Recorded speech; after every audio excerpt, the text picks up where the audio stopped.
You guys ever heard of that word? Stupid? It's better. Alright, you said. Yeah, it's not all my words. How about that for a sound check, eh? I start all my words with and we're definitely gonna have to edit that embarrassing stuff out. Why not let the people see? Why not let the people see what a fool cares? West Virginia. It's been 6 months. 6 long, arduous months since I've picked up on this survey. And it's not for lack of caring about West Virginia, no. Actually, it's for a much dorkier reason. In the name of absolute transparency. I had it in my mind to open with a glorious, epic version of Glory, Glory, West Virginia. And so I was putting it off until I can do that. But, you know, the old weather ain't really letting up yet. So the old 200-degree studio thing ain't really possible. So the idea of dragging all the drums and everything out over here to record that just seems a little foolish until I just wait. But West Virginia, 6 months is too long. So we're going to pick it back up here. And this is in a place, in a American word I've never heard before.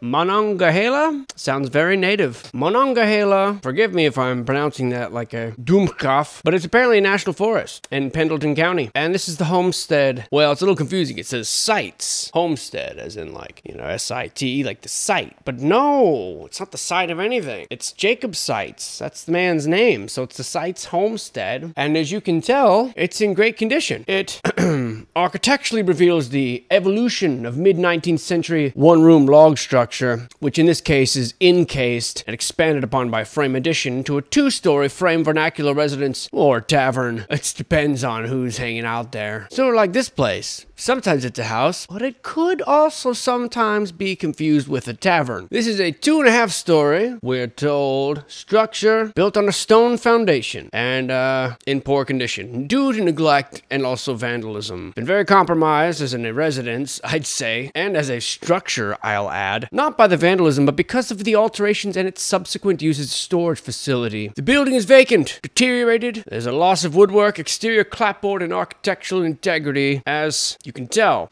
But historically, this area, known as Pendleton County now, begins in the late 18th and first half of the 19th century, we're told. Because settlers of German and Scottish and English and Irish descent were moving into the area. Communities known as Fort Sabert, Franklin, Upper Tract, and Dyer. They built mills, they cleared fields, they established local government. And in 1788, Pendleton County, which at this point had been, well, comprised of the southern half of Rockingham County, was established with an independent judicial and governance structure within the state of Virginia, initially. From 1788 to 1840, the population of the county nearly doubled, although it was very rural, with mercantile firms located in Franklin, Sarkoville, Upper Tract on the South Fork, and the mouth of the Seneca. There was a mercantile store run by William Adamson, and it was about this time when Mr. Jacob Sites, 1830 to 1840, we're told, moved here, and the time wasn't much more than the Adamson store and a number of farms. The community was linked to Petersburg, and you can tell there's a little more going on here than meets the eye, as evidenced by the clearly exposed, I don't know, brick? I guess it could be rubble. Some of those look a little too parallelogram-ish to be rubble, but what do I know? 200 years later. It wasn't until 1839 that Mr. Sites bought the land that the homestead is currently on, which also is the land now occupied by an entire community called Seneca Rocks. Yes, it does. A building was present somewhere on the tract of land along the site time of Mr. Site's acquisition, but it's unclear where the structure was located, whether it was on site or not.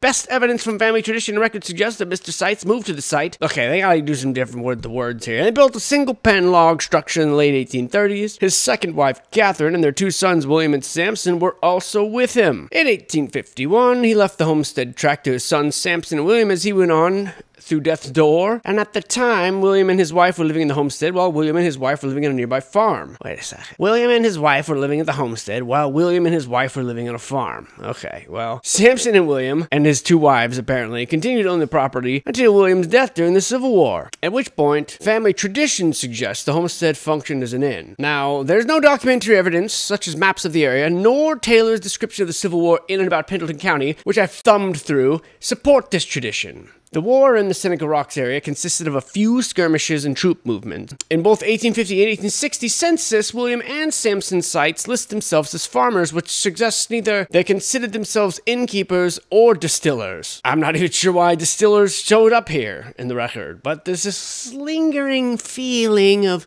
tavern and distillation. I just can't shake the reputation that you guys are running some sort of a drinkery. Additional historic documentation cited by Howe and Kemp in 1983 fails to identify any evidence of an inn. It is possible, however, that they hosted travelers since they were centrally located, and it is possible that they got people drunk here. After William Sight's death, the homestead property passed to his one wife, Dorothy, who then remarried to Henry Oval, and they moved to somewhere else. During the 1870s, family tradition vaguely suggested 2 doctors may have lived here again, but again, there's no documentary record or any reason to believe that any doctors appeared here randomly and lived here. The building was occupied by John Sight, son of Sampson, nephew of William, and his first wife, Belle, and his second wife, Ellen, lived in the house until John's death, and then Ellen's death, and some of their children and grandchildren may have lived here, but by the time the Monongahela National Forest acquired the land from Cletus Sights, one of John's children, the homestead was being used to store farm equipment and hay. After the Forest Service bought it, they basically removed everything, removed the well superstructure, the farm fences, and they built a visitor center, and then apparently just decided to say, bleep this house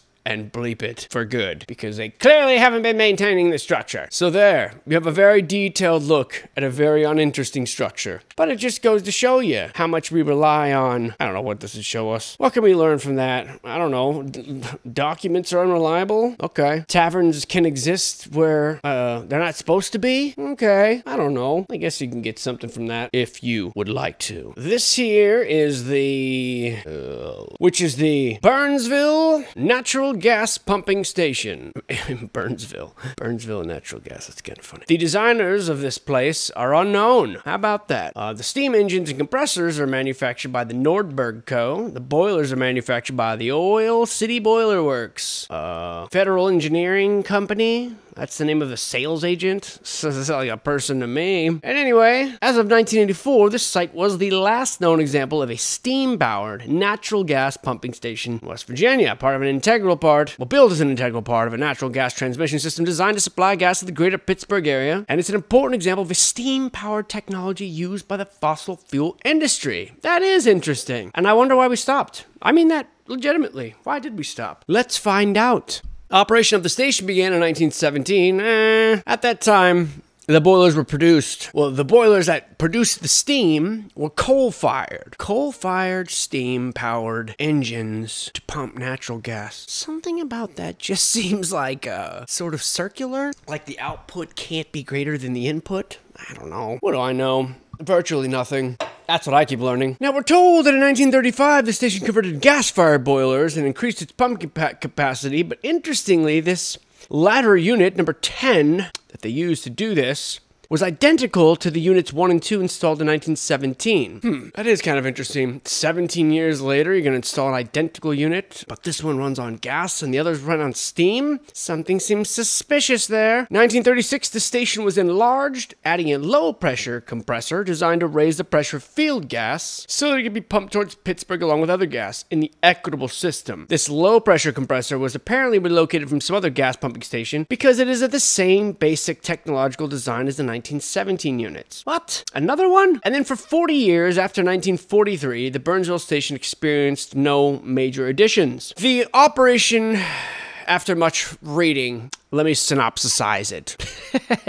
That's a word. Water from the boilers is taken from the Little Kanawha River and preheated using waste heat from the steam engine condenser. So in the hot well located outside the boiler house, water from the river is mixed with recycled water from the condenser. This water is then taken into the boiler house where there's a heater pump which raises it into the heater tank. And from the heater, tank water is gravity fed to the turbine pumps where minerals are removed then it's delivered to the boilers, and from the boilers, steam is delivered to the engine compressor at 150 pounds per square inch, or PSI. The engine compressors are divided into two stages, high stage and low stage, where the steam is used to power two separate steam engines. In tandem, the two steam engines were reportedly rated at 1650 HP. After going through the first to low stage and then the high stage, steam is drawn to the condenser, converted from a gas to liquid, and then the condensed water is recycled back to the hot well. You got all that? In 1980, the station pumped an average of approximately 30 million cubic feet per day. So, a large amount of gas, but far lower than the 102 million cubic feet pumped on March 22nd, 1952. Whatever the hell that, so I don't understand. 30 years earlier,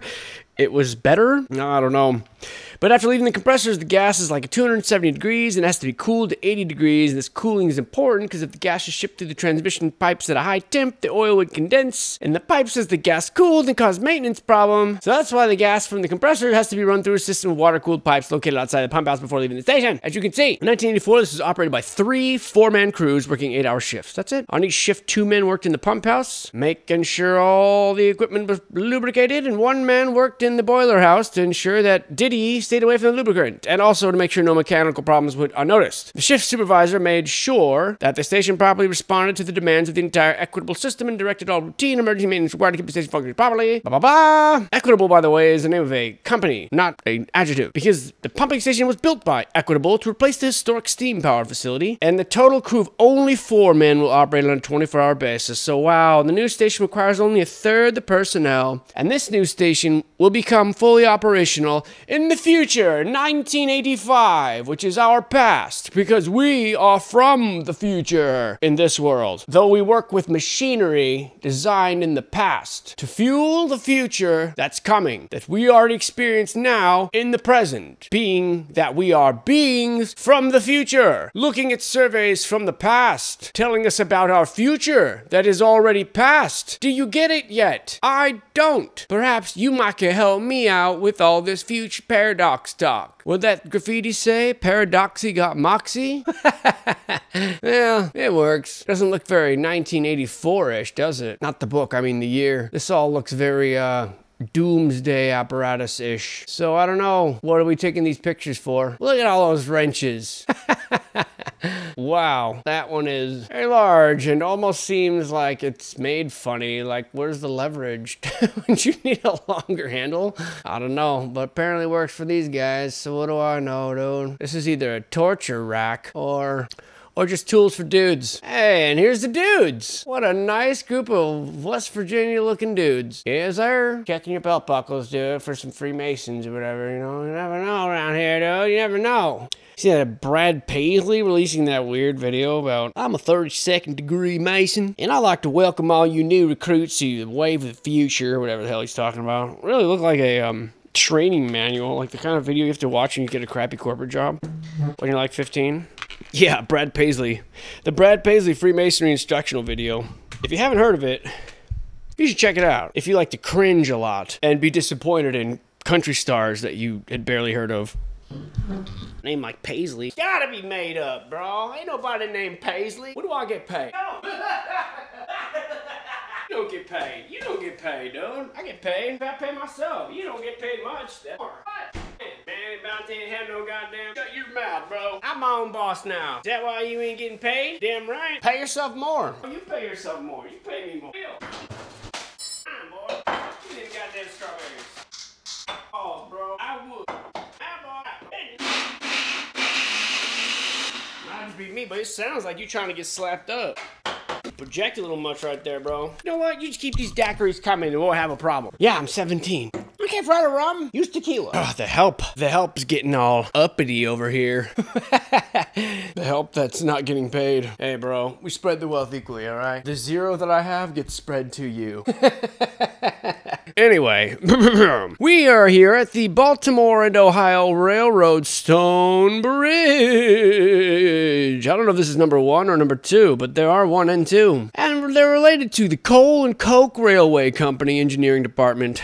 Coal and Coke, huh? You know, sounds like that's not really what an engineering department would name themselves. What do y'all do? Well, we make juice. We're the Juice and Cup Company. Yeah. That's what we do. Sounds like a stupid name. Beginning in the late 1880s, railroads played a major role, he said obviously, in opening the interior of West Virginia for coal and timber exploitation, which in turn helped shift population centers and wealth to the state's central and southern counties. These two relatively rare stone bridges, relatively we're told, located on the B&O branch line built in 1909 during the final phase of railroad development. That's right, the final phase. These very ancient-looking bridges were built in the final phase. The project requiring mitigative documentation was the abandonment of the railroad line. That's right, the abandonment was approved by the Interstate Commerce Commission in docket number AB 19, sub number 10, and became effective on June 20, 1985. The bridges are expected to remain in place. Now, isn't that interesting? That you are allowed to, that you have to apply for an abandonment and then get approved. Interesting, huh? But yet they left the bridges. Curiouser and curiouser. We're told bridge number 1 is a common masonry arc of 52 sandstone. All that means. S2 sandstone? I don't know, but the bridge crosses a road. 1909 it was made. It doesn't look like a road. I guess it could have been a road. But 1909 it was made, and it was never improved upon or expanded. Now, is it just me, or this road part seems to be added much later? This concrete slab. Just me? Yeah, I think it was, considering the bridge literally goes lower than it, so I don't know. Maybe there was initially a canal here, or who knows? Somebody knows, but they ain't telling. The two stone bridges are part of the line of railroad, which in turn is part of the history of the railroad development in West Virginia, as I've already said. In 1870, 40 years before these were built, I don't know if I'm going back that far, but there was a national depression. It ended in West Virginia in the 1880s with a return to prosperity sparked by a number of events. These events included the increased demand for coal and timber, in the east anyway. So the building of the Norfolk and Western Railroad from Chesapeake Bay to the Ohio River increased attention to coal traffic by the managements of the Chesapeake and Ohio Railway Company, and the development of new band sawmills, new locomotives, and an influx of new workers from the East, South, and Europe. Depression, 1880s, ended. The Civil War after the Civil War? Is that what they're talking about? I mean, the war ended? I don't know. West Virginia, man. You know, so many of the stories of America that we uncover in these surveys are similar. Especially number 2, bridge. I would say, I mean, this looks so old. Definitely doesn't look like 1909. Fucking break. Weren't they made out of steel, like they normally do? That era? Weren't they past the era of stone bridges then? They're using concrete and stuff everywhere else. Why would they resort to stone here? Now, these gotta be much older. To my Brian. But anyway, all of these stories, really, these surveys, if they could be summed up in one word, what the stories outline, it's exploitation. I mean, that's the one common, if I had to narrow it down to one word, it'd be exploitation. Everywhere. Every building that we're looking at, every bridge, every dam, it's pilfering and plundering the land for economic gain. That's what it seems like to me. Every town springs up around this, whether it's a mine, whether it's a redwood forest or something being, turned into timber, whether it's coal. And you got to think, where are all these people coming from around the world? All these people are willing to get in, wooden boats and take their chance heading across the seas, 6-month journey to an unknown land based on a newspaper article or something that they read, promising a fortune, and get in there and just start scratching in the dirt or sign on with some major company and start building railroads. I mean, it just seems like what you have to be running from would have to be substantially shittier than what you're running to. And so what were they all running from? It's just baffling to me. I mean, I know Europe has just been a kind of a train wreck allegedly for a few hundred years. And even now, they're economically so screwed for the most part.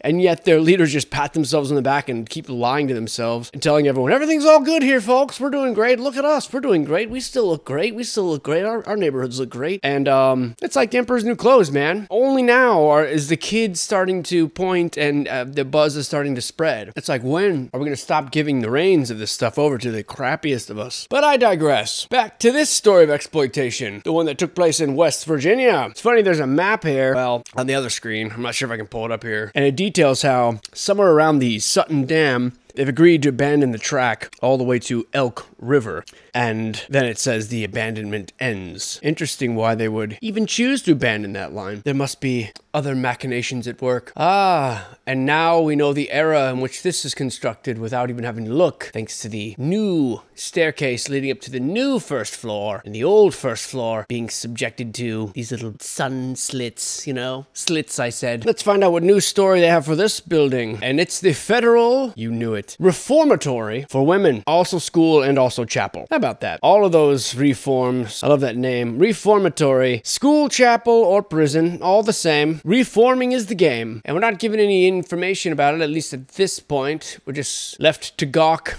at the large property in those two pictures. This is the warden's house, Mr. Fancy Pants. What makes you so special? I want to be warden, just so I can live there. We're gonna go straight from there to this very darkly medieval looking place, which is a Wood County Jail. Dun dun dun dun.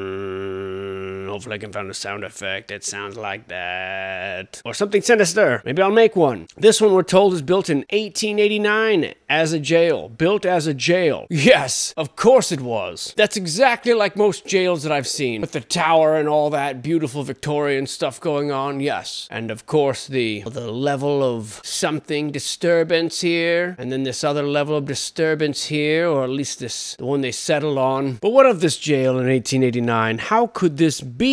1985 and 1986 were when the images were taken from the glass photogrammetric plates. We're told a bunch of nonsense about the actual photograph being a glass plate negative produced in 1975, and how they're not reproducible except with special permission. Maybe I'll have to strike that from the record.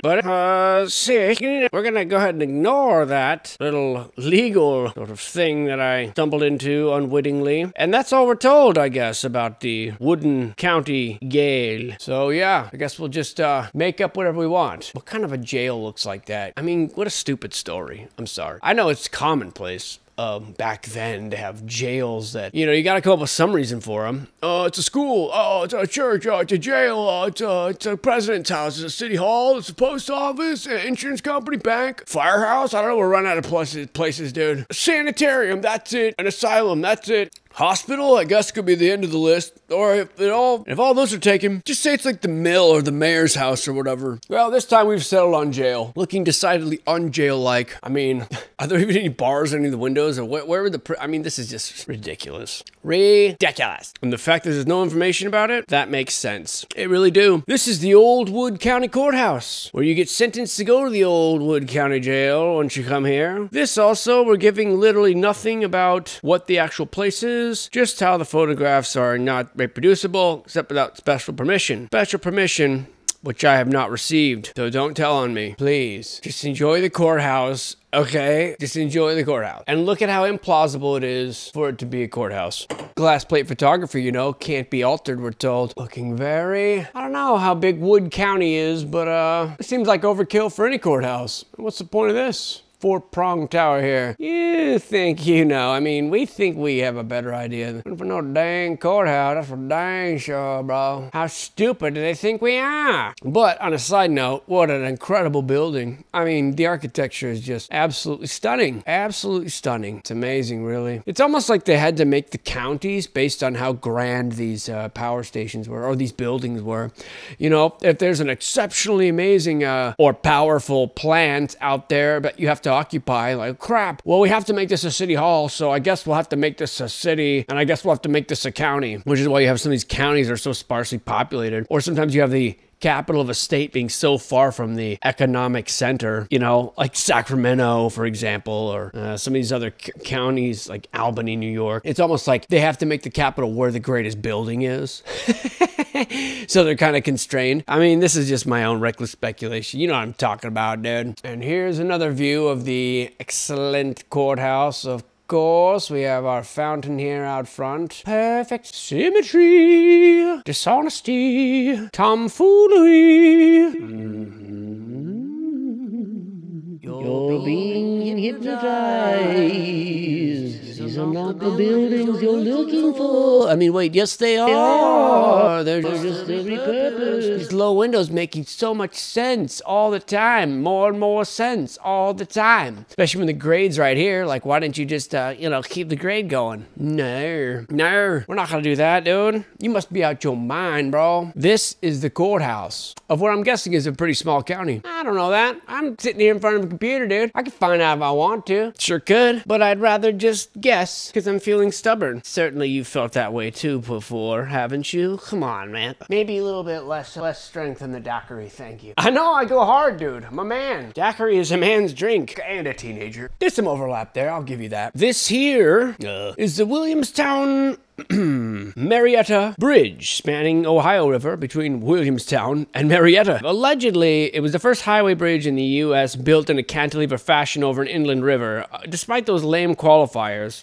it was the site of the very first strike by the very first United Steelworkers Union, built in 1903. And, well, let's talk about the towns. How about that? Since we are in West Virginia only this once, well, until we come back through the district. But here, Marietta was founded as a colony of the Northwest Territory by General Rufus Putnam in 1788. Well, that's what we're told. The original town plat, here's a bridge from another view, along with Skinny's Pizza, pub, restaurant, and beer, which I would be taking a detour to if I were there. But I'm not. Washington County, Ohio. Well, okay, the original town was 4,000 acres of the 1.5 million acres chartered to the Ohio Company by the U.S. government for $1 an acre. What a deal. Washington County, Ohio was also created the same year, so Williamstown was chartered in 1822, and it was settled from the same pioneering families that Marietta did. So the two townships developed as this major gateway for western-bound settlers and commerce, along the Ohio River. This development pattern made the area a vital transportation hub, which continues today. They found oil in Marietta in 1814 and 1819, but they didn't actually get around to drilling and producing it for another 50 years. Land and mineral rights were established in 1844, and this allowed for local manufacturing, which created demand for laborers, and many of those laborers came from Williamstown.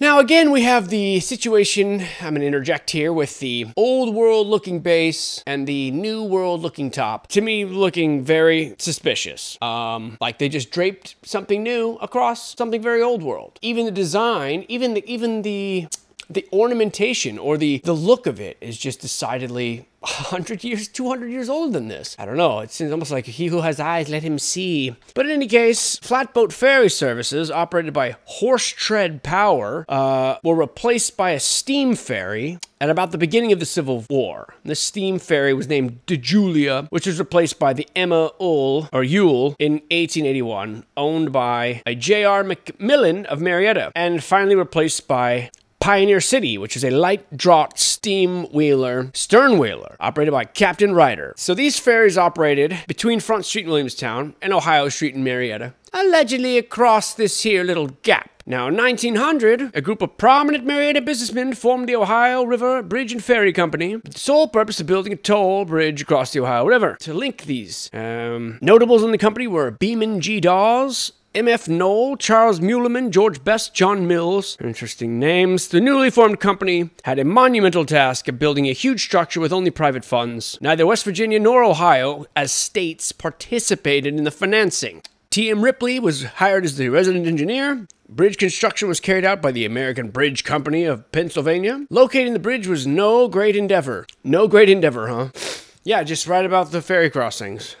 Also, we're told that the area of Marietta south of Green Street from 3rd Street to beyond 4th Street was swampland. Swampland, huh? A dumping area, not suitable for a bridge. There was also a viaduct 600 feet long, which worked fine for teamsters and horse-drawn buggies, but eventually would cause traffic problems. River traffic decided the vertical clearance of the road, obviously, and they had to make it at least 65 feet high to clear the smokestacks. They thought about a drawbridge, but the Putnam Street Bridge Marietta already had a drawbridge, and they were unsatisfied with its liability and its numerous problems. The piers are located every 200 feet. The deep gravel and sand river bottom was an interesting problem. And we're told it was the 9th longest in the United States at the time, and its appearance was far from pleasing. I would agree with that statement. It's not a looker. Unless by looker you mean terrifying. Construction was not smooth. In 1902, there was a strike. In 1903, Creighton Flusher, a laborer from Williamstown, fell from the bridge to his death in the river.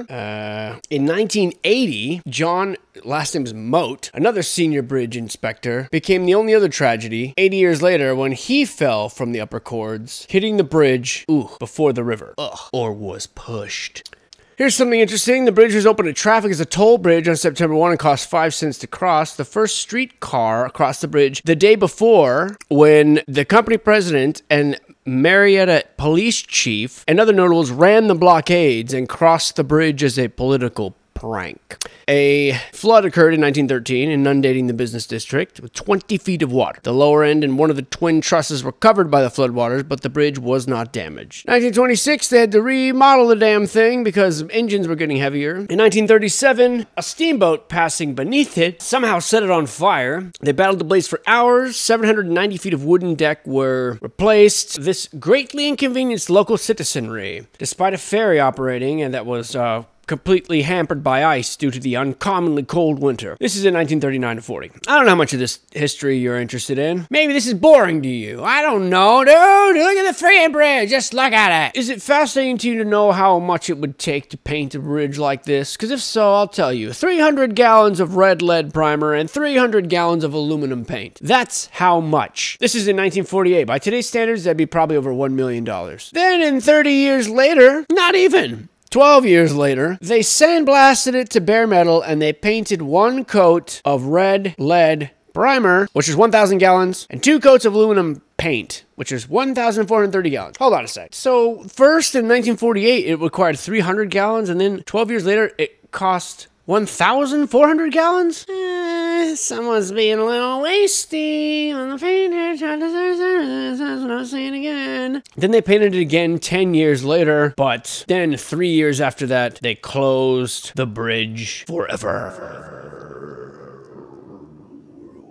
In April of 1986, Governor Arch Moore Jr. ordered the bridge to be replaced. No telling if that's actually happened, although that was, some 30 years ago. Part of it just looks so old world and cool, and part of it just looks dumpy and modern. I mean, it's like a tale of two worlds. And look, I could be completely wrong about my theory about these bridges. Wow, that's a remarkable feat of engineering, but man, does that not make me feel safe? No, it does not. What's this one? Is this even... What the hell's going on here? What a weird bridge. Much as I try to avoid them, we just keep getting sucked into Bridgetown, don't we? No matter where we're at, these surveys love the bridge, don't they? They just love the bridge. Why build with such various different materials? Like, why?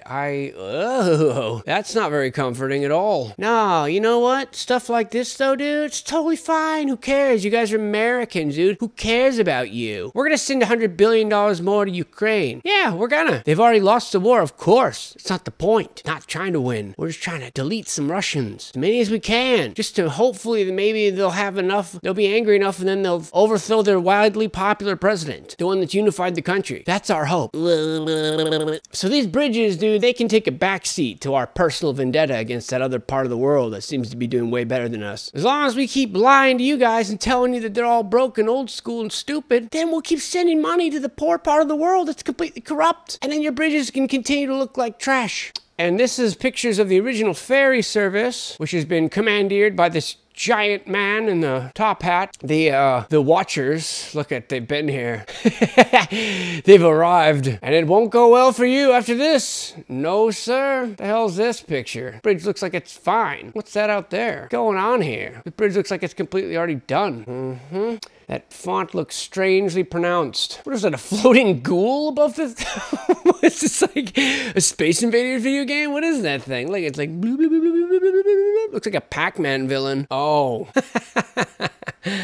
Okay. Yeah. I don't know what's going on there. Are they trying to pretend like, I mean, where's the support? You mean this is extended all the way this length without any support? With a crane on the top? I don't know, man. That looks sketchier than hell. Now, I'm definitely not no construction work, but I have read quite a bit about bridge assembly. Because this may come as a surprise to you, but I am a nerd. And just look at all these nerdy books about bridges. Railway Mason and the Bridge, 1883, brick building, books about river crossing, you name it. You know, the real stuff of nerds. This house with an incredible history, we'll never know because it's only called 1302 3rd Avenue in Huntington. Probably named after that schmuck from the West Coast. As all Huntingtons tend to be. Looking very old and very storied and also quite dilapidated in a sad state of affairs. These are the kind of homes that we'll never have again. Treat them gently, West Virginia. Treat them kindly if you can. And isn't it the same story everywhere? I mean, isn't it sadly the same story everywhere? Where you have this infrastructure that gets inherited, passed down, and the new inhabitants simply cannot maintain it. You see this in Africa when people are living amongst these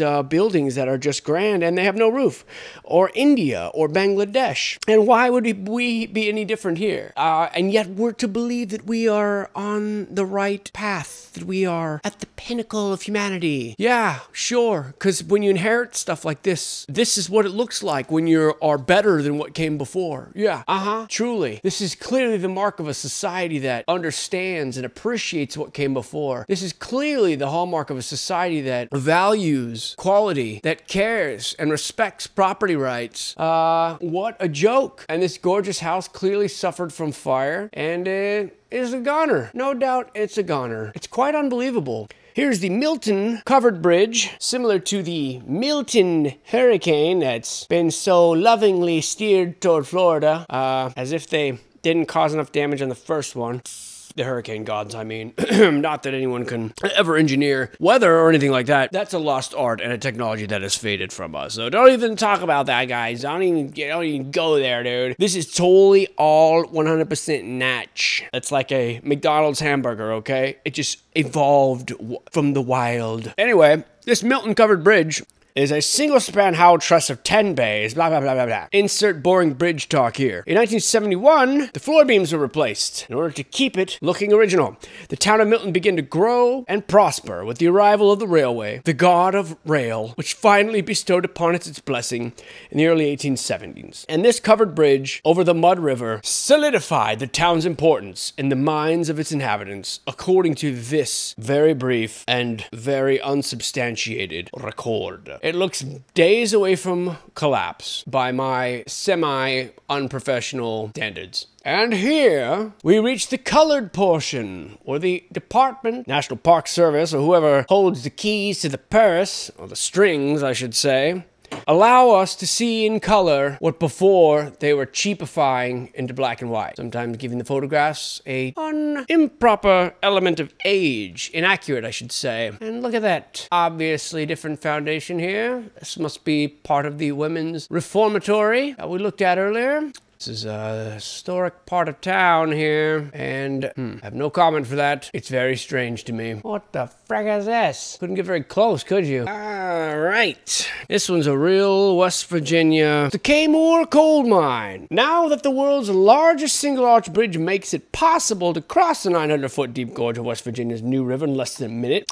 it is difficult to imagine the challenges that these steep slopes used to pose to mining engineers the turn of the 20th century. You can imagine even accessing this place. But the remains of this coal mine, which is about 2 miles up the river, reveal many clues to the problems they encountered, and more importantly, the solutions that were told that they found. The greatest obstacle is the elevation of what's called the Sewell seam, one of the major seams in this smokeless coal field. It outcropped several hundred feet up the precipitous walls of the gorge, as you can tell, which is a long and treacherous distance above the tracks of the Ohio Railroad that snaked along the banks of the New River, as pictured here. There are routine problems, of course, with opening and operating a coal mine, but those normal problems became secondary to the 3 unique problems posed by such a terrain. Hats off to the miners who had to, for one thing, arrive, get to, and get supplies to the drift each day. They used a single track incline with like a cable hoisting drum, like a mountain hauler, and The second problem is getting the coal to the processing plant and to the coke ovens down below. And for this, they had a 2-track gravity incline equipped with monitor cars, aka a roller coaster. And the third problem was the disposal of the slate. Finally, they could just dump it in the front of the drift opening in the traditional manner, but eventually it would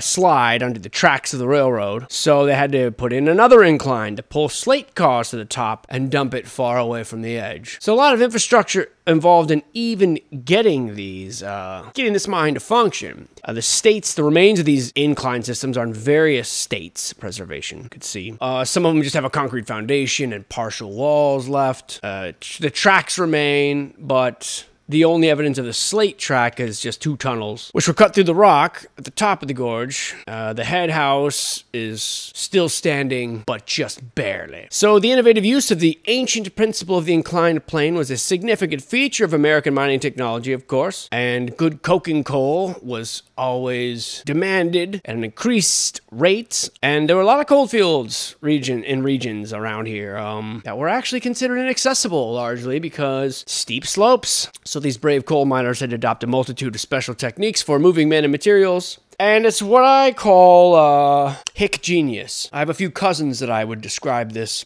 And it might sound derogatory, I guess, when I say it out loud. But in my mind, hick genius is a form of common sense brilliance that one doesn't expect, because in this very conditioned and pampered, retarded society, we're told that ingenuity can only come from the loins of a well-nurtured university brain. What I find in real life is that often those graduates not always, often are so hyper-focused that they miss the big picture. So hyper-focused and so full of such self-assurance and arrogance, pumped up by their ridiculous professors who have no real-world experience, that true genius often comes in the practical, in the mechanical, in the people in the field. The kind of guy that can walk in to do a brewery tour and in his mind come up with a better filtration system as he's going. This is hick genius. And so this is a downplayed part of American psyche and the working man who are criminally undersold in this department and eventually will converge to save their loved ones and the world around us, by my humble estimation. AI will never be able to properly perform the services that, say, a thinking plumber would, or a well-seasoned electrician, or anyone that can overcome random obstacles in real time using logic and reason, not using pre-programmed algorithms, if this then that. Well, if the this in the if this then that is a unexpected, heretofore unplanned for situation, that's when you need hick genius. So these coal miners and just about every working man out there who's making a living from it have my respect and admiration. Though they may be the unsung heroes of America and completely left holding the bag when these rich money men pull out and agree to abandon their industry, they have my sympathy as well. Now, 2 converging series of events in this industry led to the opening of this mine. The completion of the railroad, if you hadn't guessed, and the modernization movement taking place in Allegheny County, Virginia. Blast furnace operators replacing old charcoal furnaces with modern coke-fired furnaces, basically, is what I'm referring to. And now, those 2 things converge to make this enterprise finally operational. And one of the first iron companies to exploit this profitable situation was the Longdale Iron Company of Virginia, which opened mining operations in the Gorge New Sewell Station in 1880 to supply their furnace at Longdale. Classic example of a captive mine. Its principal reason for existence was to give fuel to the furnaces of its parent company. Freshly mined coal coked at the mine, shipped directly to the furnace. Therefore, they didn't need to buy coal from outside sources. And the coke, which is lighter than coal, was transported much more cheaply. Success often invites emulation. From my limited experience in the world, the Lowmore Iron Company, another pig iron producer, followed suit. In 1899, they opened their own coal mine and named Kmore this coal mine, which is also that coal mine, if you hadn't picked up on that or if I failed to orate that properly. In honor of its builder, James K., it became a model captive mining operation, patterned after the blast furnace community in Lowmore, Virginia, built by Lowmore Iron's founder, A.A. Lone. no, it would be entirely self-sufficient. 2 company towns, one at the top of the gorge, one at the bottom, would ensure a stable, dependent workforce. It's perfect. It would produce its own power, and the stream power generation plant to be built adjacent to the processing plant. Coal coked at the mine, shipped to Lowmore's Covington furnace. Since the mine could produce more coal than could be coked, the mine would be shipped. The surplus would be shipped to the company's coke ovens at Lowmore. And then the additional surplus would be sold in the open market, defraying the cost of operating Kmore while producing extra profit. By God, it's an ingenious operation. This mine served as a captive mine until 1924. By that time, the fortunes of merchant pig iron producers, which are companies who sold raw pig iron to customers who manufactured cast iron, that was beginning to wane, as America drifted off into plastic and other cheap frivolities. Freight rates in Allegheny County pig iron were becoming prohibitive. Beehive coke ovens were becoming obsolete. The mine faced profound challenges. The processing plant burned in 1924. Shocking, which forced the company to sell the mine rather than build a new facility. And so all the people living in the towns, afore and aft, are just S-O-L.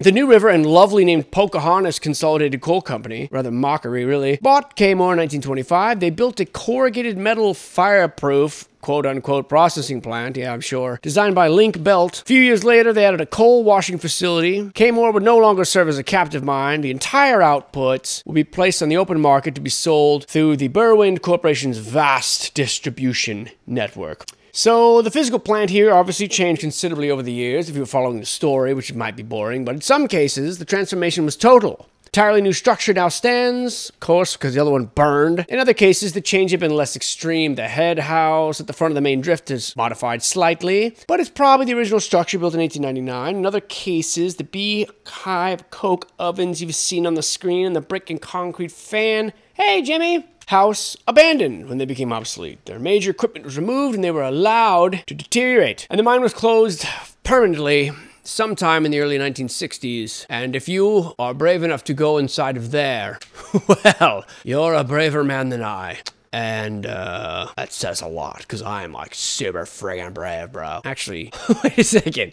Are these leaves? So this is a tiny hole. What the hell am I looking at? I thought it was like a massive cavern. Maybe it is. What the hell are these? I don't know what I'm looking at, dude. These like platforms or something suspended on a rope? Or is this just tiny leaves? Yeah, this is tiny. What the hell is this? Is this like the remains of an oven? I don't know. I don't even know what I'm looking at, dude. Don't even frickin' know what I'm frickin' looking at, dude. Here's some of the buildings that were allowed to deteriorate and decline. I'm gonna save face here since I'm the one conducting this survey, or auditing it at least. And again, you have this weird thing where the old foundation is more substantial than the top, the part that came later. I don't understand, dude. I don't understand. Why wouldn't you build like this the whole way up? Don't make no dying sense unless it was already there. The infrastructure simply built on top of. Not that there's any shame in that. I just don't understand. So here you have, this is one of the, what they call a gravity incline, gravity railroad. The reason why this looks familiar is because it is, in fact, a roller coaster. If you look at the history of gravity of roller coasters, it's the same exact principle. It's the same exact concept. Because often old machinery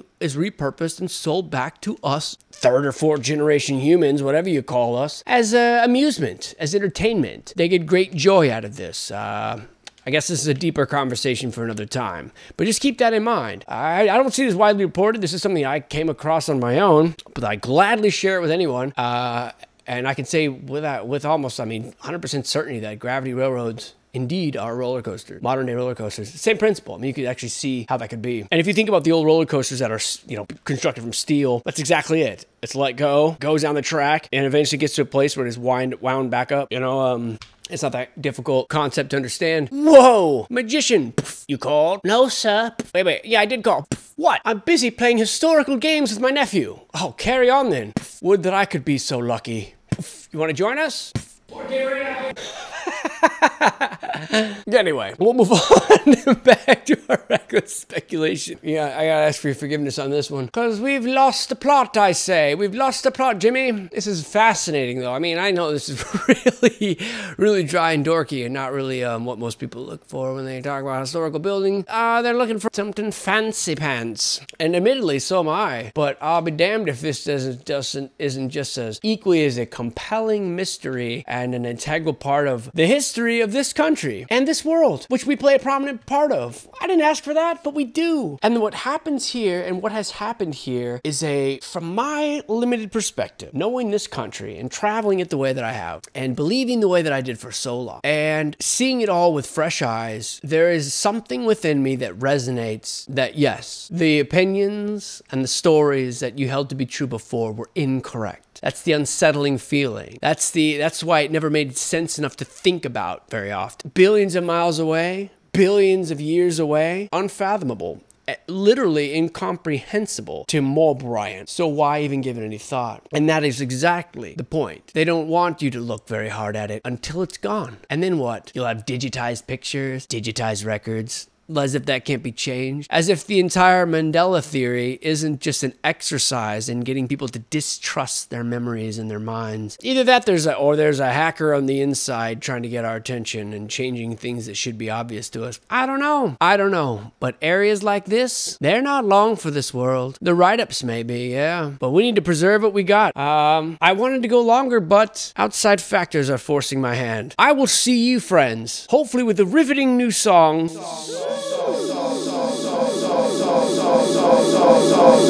Go ahead, Jimmy, make us more daiquiris. What, dude? I like them. They're freaking good.